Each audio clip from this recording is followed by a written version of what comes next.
The WATCHRS, the observation post, hung in the darkness between stars, invisible to everything except those who built it. Inside, Commander Thelvos of the Valtharian Dominion stood before a wall of shifting data streams, each one tracking a different world across the galaxy. His species had done this work for over 6,000 cycles. They watched, they measured, they judged, and when necessary, they erased. Commander said, his second officer, a younger Valtharian named Keshra. The evaluation report for target 7743 is complete. Thelvos turned from the screens. His silver skin reflected the cold blue light of the station. And, unstable, violent, technologically inconsistent. They possess nuclear weapons but still struggle with basic resource distribution. Their planetary communication network is chaotic and unregulated. They fight among themselves constantly. Thelvos nodded slowly. This was not surprising. Most species at this level of development showed similar patterns. Population, 8 billion, spread across 7 major land. No unified government, no star-level defenses, recommendation. Keshra's voice was calm, professional. Silent termination. Standard protocol. We deploy the dissolution wave from lunar orbit. The process will take 6 hours. No pain, no awareness. The planet will simply stop. Thelvos walked closer to the main screen. It showed a blue and green world spinning slowly in the light of a yellow star. The humans called it Earth. They had been calling it that for thousands of years, never knowing that someone was listening. Schedule it, Thelvos said. 3 cycles from now. Give the advanced scouts time to confirm there are no anomalies. Understood, Commander. The screen went dark. Earth vanished from view.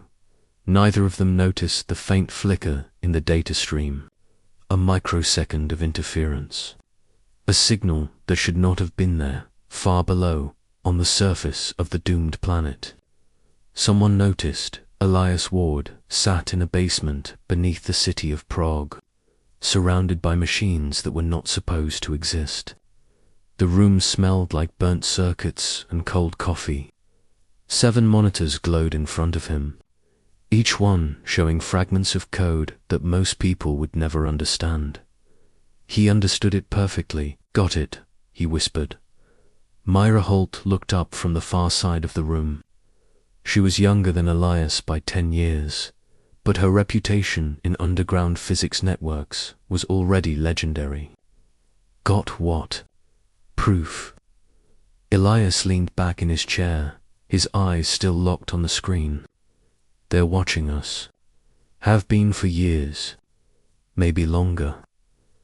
Mira walked over, her boots clicking against the concrete floor. Show me. Elias pulled up a visualization. It looked like a web of invisible threads stretching across Earth's orbit. Each thread was a satellite. Not human satellites. Something else. They've been using stealth tech we can't even detect, Elias said. But they're not perfect. There's a transmission delay every 47 minutes. That's when their data packets compress and relay to a command hub outside our solar system. I found the gap. Mira stared at the screen. Her face was pale. Who are they? No idea. But they're gathering information. Population density, military installations, power grids. Everything you'd need if you were planning something big. How long have you known? 3 days. I wanted to be sure before I told anyone. Myra crossed her arms. Who else knows? Just us. And the rest of Echo Zero. Echo Zero. The name belonged to a network that did not officially exist.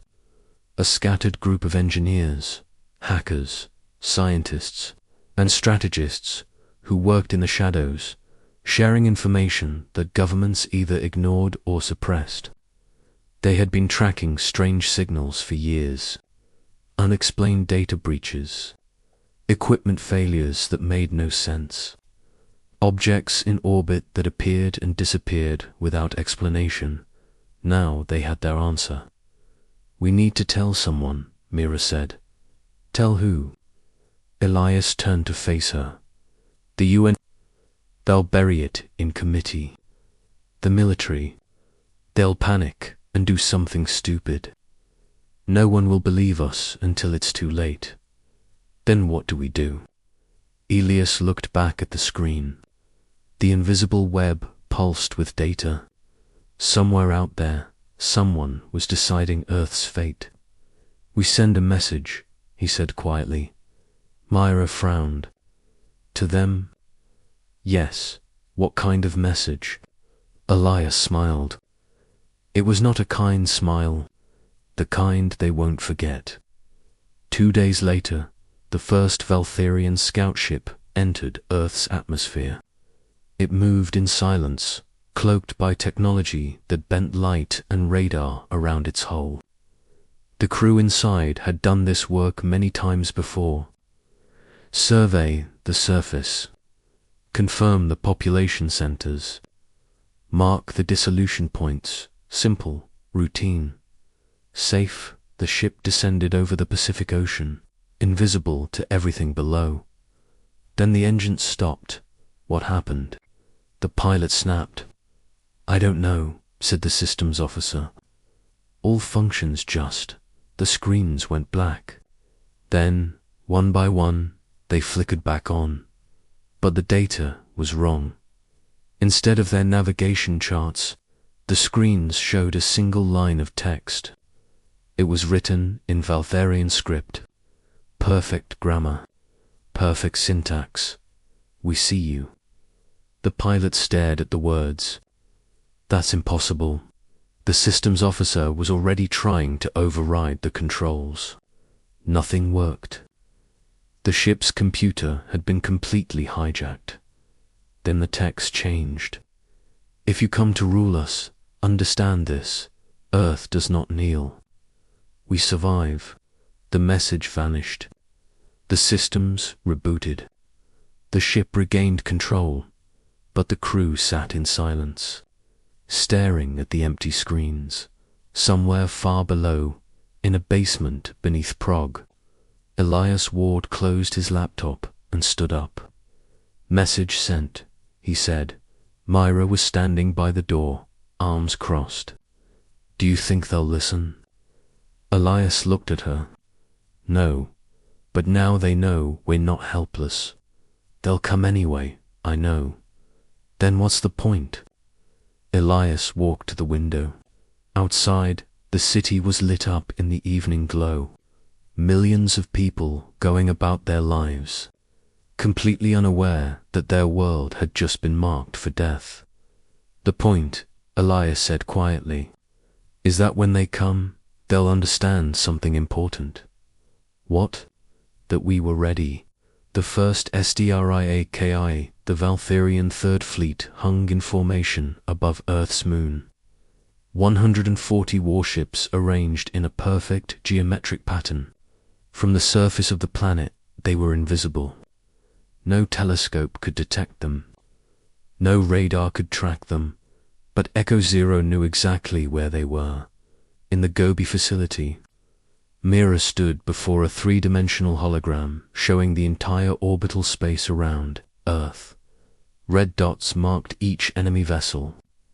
Blue dots showed the handful of human satellites that had been modified in secret over the past 6 months. "They're not moving," said Yuki, studying her console. "They've been in that position for 3 hours." "They're waiting," Elias said.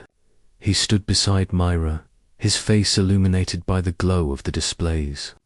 "Gathering data, making sure we don't have any surprises. They're about to be disappointed." Mira muttered. The room was filled with Echo Zero.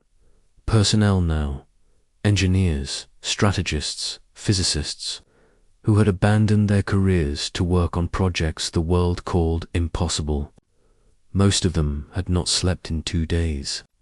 None of them looked tired.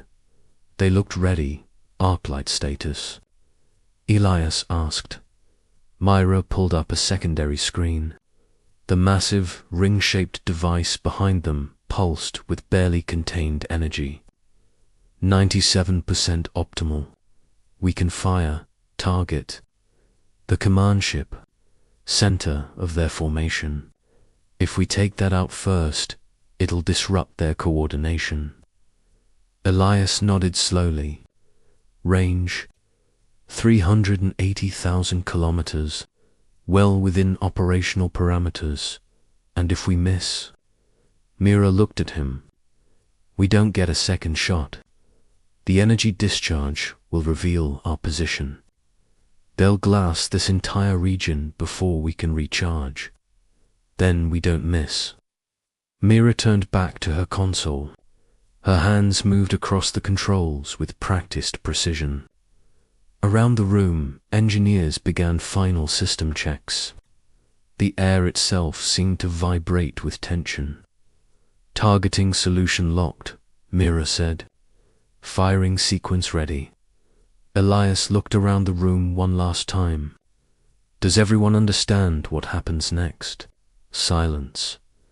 If this works, we'll have declared war on an interstellar empire. There's no negotiation after this. No surrender. We're committing humanity to a fight we might not win. A man named James Okafor, one of Echo Zero's founding members, spoke from across the room. We were already in that fight. We just didn't know it. Several people nodded. Elias looked at Myra.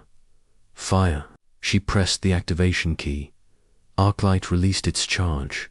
The effect was not visible. There was no beam of light, no projectile, no explosion. Instead, space itself changed.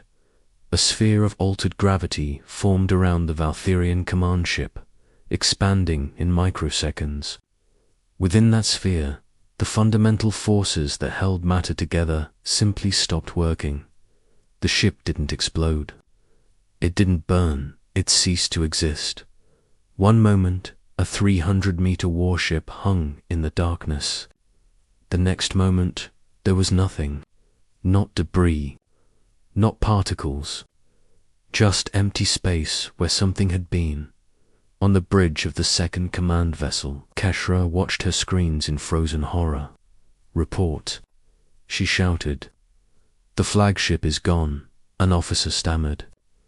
No impact detected. No weapon signature. It just ... disappeared. That's impossible. Confirmed across all sensors. The flagship no longer exists. Keshra felt her mind struggling to process what she was seeing. Where did the attack come from? Scanning now. Origin point appears to be planetary surface. Gobi Desert region. Tracking the officer stopped. What? Ma'am, we're detecting an energy surge from the same location.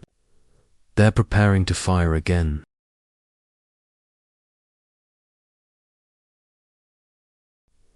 Keshra's training took over.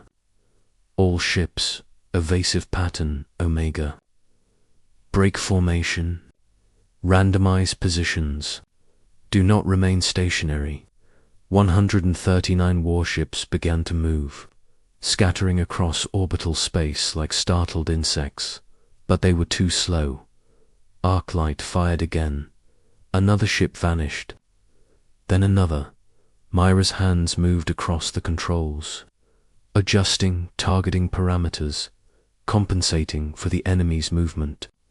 Each shot took 8 seconds to recharge, 8 seconds to recalculate, 8 seconds to fire. In 40 seconds, 5 Valtherian warships ceased to exist. They're scattering, Yuki reported. Attempting random evasion patterns. Track them, Elias said. Don't let them regroup. But even as he spoke, he knew they couldn't keep this up forever. Arclight was powerful, but it was slow, and they only had one of them. Enemy ships are charging weapons, another engineer called out. They're targeting our position. Mira looked at Elias. We need to move. Not yet. We need to take out as many as possible before the facility shook. Dust fell from the ceiling. Alarms began to sound. On the screens, a red warning flashed. Incoming strike. They've fired, Yuki said. Energy beam. Impact in 30 seconds. Redirect all power to the shield generators, Mira ordered. We don't have shield generators. Then we're about to find out how deep they built this place. Elias grabbed the communications console. All personnel, brace for impact. The countdown hit 0. The beam struck the desert surface with the force of a small sun. Sand turned to glass. Rock vaporized. A crater half a kilometer wide opened up in seconds. But the Gobi facility had been built 300 meters underground, surrounded by layered composite materials designed to absorb and disperse energy. The beam burned through 200 meters of earth and stone before its power dissipated. The shockwave hit the facility like a hammer. Lights flickered. Systems overloaded. People were thrown to the floor. Somewhere in the depths of the structure, something exploded, but the facility held. Myra pulled herself up, blood running from a cut on her forehead. Status. Arclight is intact, an engineer reported. Main power at 60%. Targeting systems operational. They know where we are now, Elias said, climbing to his feet. We've got minutes before they fire again. Then we use those minutes, Mira said. She returned to her console, ignoring the blood dripping onto the keyboard. 3 ships. Simultaneous firing pattern. That'll drain us completely, Yuki warned. Good, let's make it count. Arclight hummed. The sound became a scream, and 3 more Valtherian warships vanished from existence. On her bridge, Keshra watched 8 ships disappear in less than 2 minutes. 8 ships, destroyed by a weapon that should not exist, fired by a species that was supposed to be primitive. All ships, concentrate fire on the surface target, she commanded. I want that facility turned to molten slag. Ma'am, if we focus our attack, we'll be vulnerable to do it. 40 ships turned toward Earth, their weapons charged. The air above the Gobi Desert began to glow, and then something else happened. Ma'am, the sensor officer said, we're detecting multiple launches from the planetary surface. Missiles, hundreds of them. Keshra pulled up the tactical display. Red dots were rising from Earth like angry insects, streaming up from locations across the planet. How did we miss those installations? They were hidden, underground, shielded. We never detected them. Intercept them. The Valtherian ships fired their point defense systems. Beams of energy lanced through space, destroying missile after missile. But there were too many. The first wave struck 3 ships. Conventional nuclear warheads. Nothing that could penetrate Valtherian shields. But the second wave was different. These missiles didn't explode. They latched onto the hulls of the ships and began to drill. Within seconds, they had penetrated the outer armor and injected their payloads directly into the vessel's .code, millions of lines of code, designed specifically to infiltrate and corrupt Valtherian systems. On 16 ships, the lights went out. Navigation failed. Weapons powered down. Life support faltered. They're hacking us. An officer shouted. Shipwide system failures across the fleet. Keshra felt ice in her veins. How is this possible? Unknown, ma'am. The code is adapting faster than our defenses can respond. It's learning our systems in real time. On the tactical display, 16 ships went dark. They began to drift, helpless, through orbital space. Keshra made a decision. All functional ships withdraw to high orbit. Maintain defensive formation. Do not engage until we understand what we're facing. The fleet began to retreat. In the Gobi facility, Elias watched the enemy ships pull back. They're running? No, Myra said quietly. They're regrouping. We hurt them, but we didn't break them. How many did we take out? Yuki checked her display. 11 destroyed. 16 disabled. That's 27 ships out of action, leaving 113 still operational, Myra said. And now they know what we're capable of. Arclight status. Drained. We need at least 4 hours to recharge. Maybe longer. Elias looked at the tactical display. The remaining Valtharian ships had pulled back to a position beyond the moon's orbit, well out of Arclight's range. They're going to change tactics, he said. They won't cluster together anymore.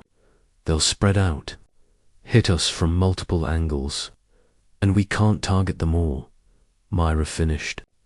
Not fast enough. The room fell silent. James Okafor spoke from across the room. Then we need to change our tactics too. Everyone looked at him. We've been playing defense, James continued, waiting for them to come to us. But they control the high ground. They can bombard us from orbit for weeks if they want to. We'll never outlast them. What are you suggesting? Elias asked. James walked to the tactical display. We take the fight to them. We don't have ships. Not yet. James pulled up a secondary file. But we have something almost as good. A schematic appeared on the screen. Mira leaned closer, studying it. Is that the Vanguard protocol? James said. We've been building it for 2 years. It was supposed to be a defense platform, but with some modifications. You want to turn it into a boarding craft, Myra said slowly. 17 of them. 1 for each of their disabled ships. We seize control, turn their weapons against them. Elias stared at the schematic. How many people would we need? 50 per ship. 850 total. All volunteers, all trained in zero-gravity combat. We don't have that many people. Yes, James said quietly. We do. He pulled up another file. It showed a list of names. Thousands of them. Military personnel who had been secretly recruited into Echo Zero over the past 3 years. Former special forces, engineers, pilots, people who had seen the signs and chosen to prepare, people who had been waiting for this moment. Elias read through the list. Then he looked at James. How soon can we launch? 6 hours. But Elias, this is a one-way trip. Once we're on those ships, there's no extraction, no retreat. I know. A lot of people are going to die. I know that too. Elias looked around the room. But if we don't do this, everyone dies. At least this way, we're choosing how we fight. Mira touched his arm. Are you going? Yes, then so am I. You're needed here. Arclight can be operated by anyone who knows the systems. I trained 7 people. Mira's eyes were hard. If you're boarding an alien warship, you're going to need someone who understands their technology. That's me, Elias wanted to argue. But he knew she was right. Fine, he said. James, start the launch preparations. Yuki, Coordinate with the other Echo Zero cells. I want every resource we have committed to this. And the rest of the world? Yuki asked. They still don't know what's happening. Elias looked at the tactical display one more time. Earth hung there, blue and fragile, unaware that its fate was being decided in the darkness above. Tell them, he said. No more secrets. No more hiding. It's time everyone knew what we're fighting for.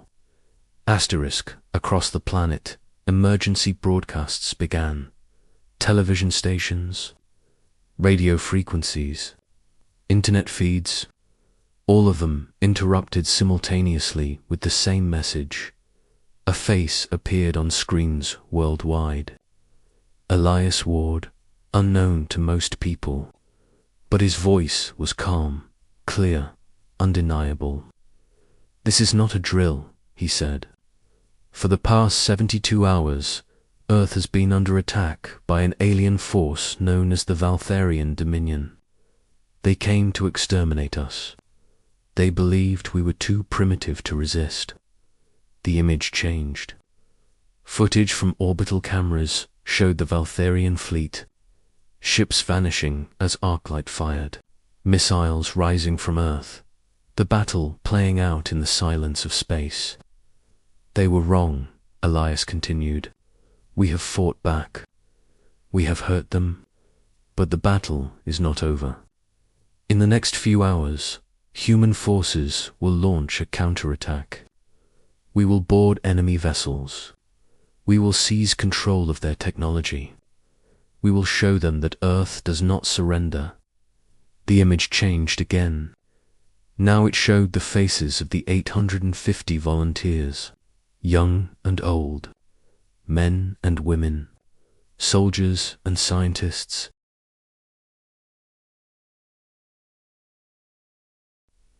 Everyone has a choice. Elias crossed his arms. You came here to exterminate us, but we're not like you. We don't murder populations without giving them a chance. So here's your choice. Help us understand your systems, and when this is over, you go home alive. Fight us, and ... Well. He let the implication hang in the air. Victor looked at the other crew members. Some kind of silent communication passed between them. Then he turned back to Elias. If we help you, the Dominion will consider us traitors. We will never be allowed to return home. Then don't go back, Mira said, not looking up from her work. Stay here. Help us build something different. A future where species don't exterminate each other. You believe that is possible. A week ago, I wouldn't have thought it was possible to hack a Valtharian warship from the inside. But here we are. Victor was quiet for a long moment. Then, what do you need to know? 20 minutes later, the bridge lights came on. Screens flickered to life. Systems hummed. The ship was waking up. Diego grinned. We have power. Life support is stable. Navigation is online. Weapons? Elias asked. Myra looked up from her station.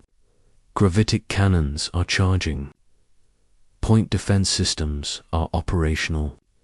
We have full offensive capability. Can we communicate with the other Vanguard teams? Working on it. Mira adjusted her controls. A comm channel opened. All Vanguard units, this is 7, respond. Voices crackled through the speakers. Vanguard. We have control. Vanguard 11 bridge secured. Encountering resistance but holding position. One by one, the teams reported in. Of the 17 Vanguard craft, 14 had successfully seized control of their target ships. 2 were still fighting. 1 had been destroyed during approach.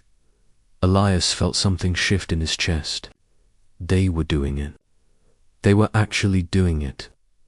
What about the remaining Valtharian fleet? he asked. Mira pulled up the tactical display. 113 ships remained, now spread across a wide area of orbital space. They had moved into a defensive formation, weapons pointed toward Earth.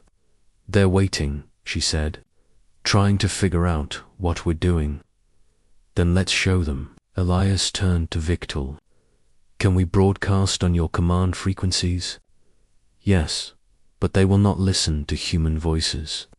"They don't have to." Elias looked at the Valtharian commander. "You're going to tell them to stand down." Victor's eyes widened. "They will never obey such an order." "They don't have to obey. They just have to hesitate. That's all we need. And if I refuse, then a lot more people die. Theirs and ours." Elias stepped closer to the barrier. "You've already lost. Your fleet is scattered. 17 of your ships are now under our control. If you force us to fight, we will, and we will win. But it doesn't have to end that way." Victor stared at him. "What do you want?" "I want the Dominion to leave Earth alone, forever. I want an agreement, a treaty, peace. The Dominion does not negotiate with lesser species." "Then maybe it's time the Dominion learned something new." For a long moment, Victor said nothing. Then he turned to his crew, speaking in their own language. Elias couldn't understand the words, but he could see the debate in their faces: fear, anger, resignation. Finally, Victor turned back. "Open the channel." Mira worked her controls. "You're live." Victor began to speak in his own language. The translation device struggled to keep up, but Elias caught the essence of it: a warning, a surrender, a plea. And across orbital space, on 113 ships, Valtharian crews listened. On her bridge, Keshra stared at the transmission in disbelief. "It's confirmed," an officer said. "That's Sub-Commander from Victor 4, the ship we thought was disabled." "Yes, ma'am, but it's not disabled anymore. It's active, and the humans are controlling it." Keshra pulled up the tactical display. 17 ships, all of them previously marked as disabled, were now showing active power signatures, and they were moving, repositioning, turning their weapons toward the rest of the fleet. "How many more do they control?" she asked. "At least 14 confirmed. Possibly all 17. "Impossible, ma'am. We're receiving movement alerts from multiple disabled vessels. They're all coming back online, all turning toward us." Keshra felt the situation slipping away from her. They had come here to exterminate a primitive species. Now that species had seized 17 warships and was threatening the rest of the fleet. Commander Thelvos's final orders were to complete the termination, an officer reminded her. "Commander, Thelvos is dead," Keshra said quietly. She looked at the image of Earth on her screen. That blue world, that loud, chaotic, impossible planet. They had underestimated the humans at every turn. She made her decision: send a withdrawal order to all ships. "We are pulling back to the outer system. No further engagement without direct authorization from the High Council." "Ma'am, if we retreat, we are not retreating. We are repositioning. There is a difference." Keshra turned to face her crew. "The humans have proven they are not what we believed. We need to report this to the Dominion. Let the Council decide how to proceed." The officer hesitated, then nodded. "Yes, ma'am." Orders went out across the fleet. One by one, the Valtharian ships began to withdraw, pulling back to positions beyond Mars' orbit. They were not defeated, but they were not attacking either in the Gobi facility. Yuki watched the tactical display in amazement. "They're withdrawing," she said. All of them around her. The Echo Zero team erupted in cheers.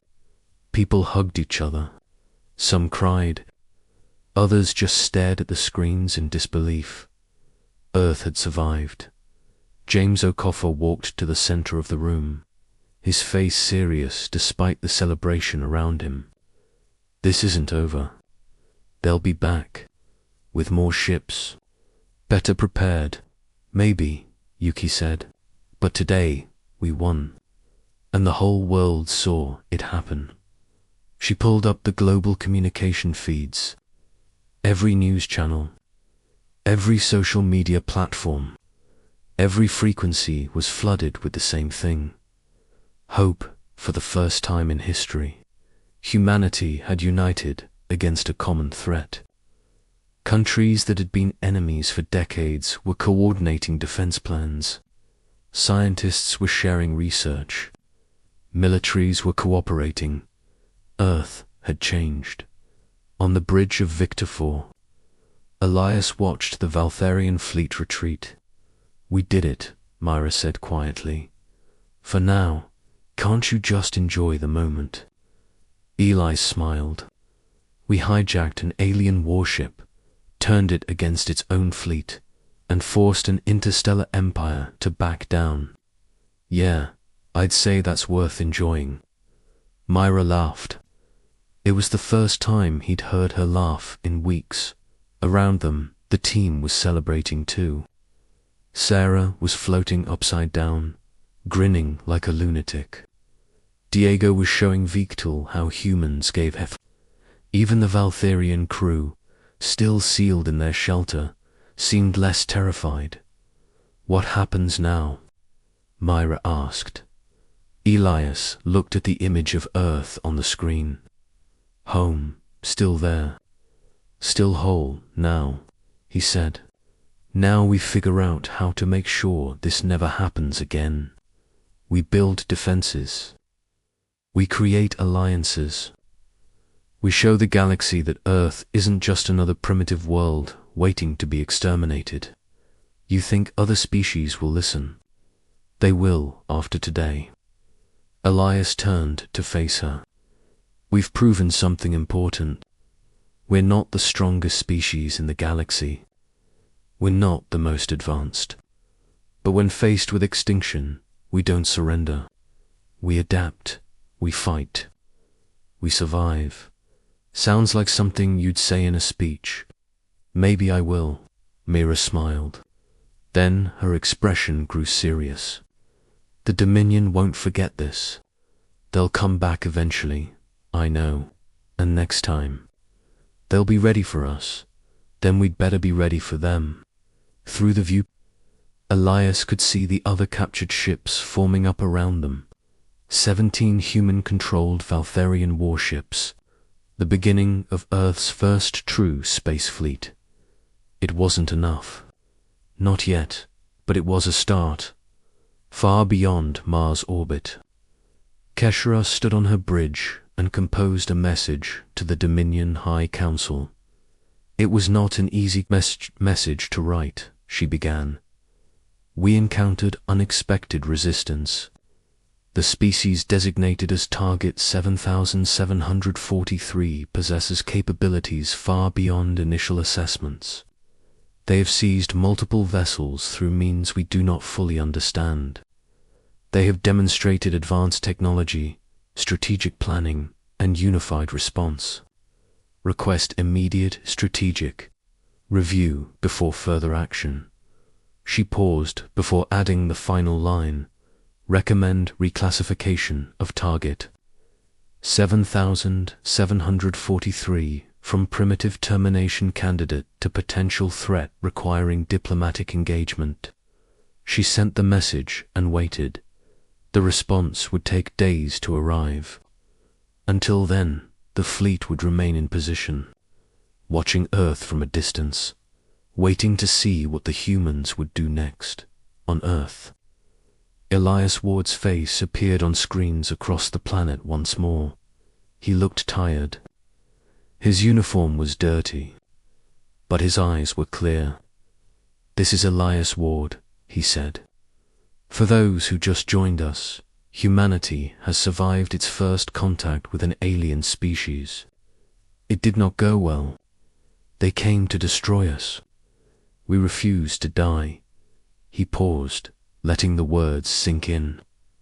"Today, we proved the Earth is not defenseless. We showed the galaxy what happens when you underestimate us. But this is not the end.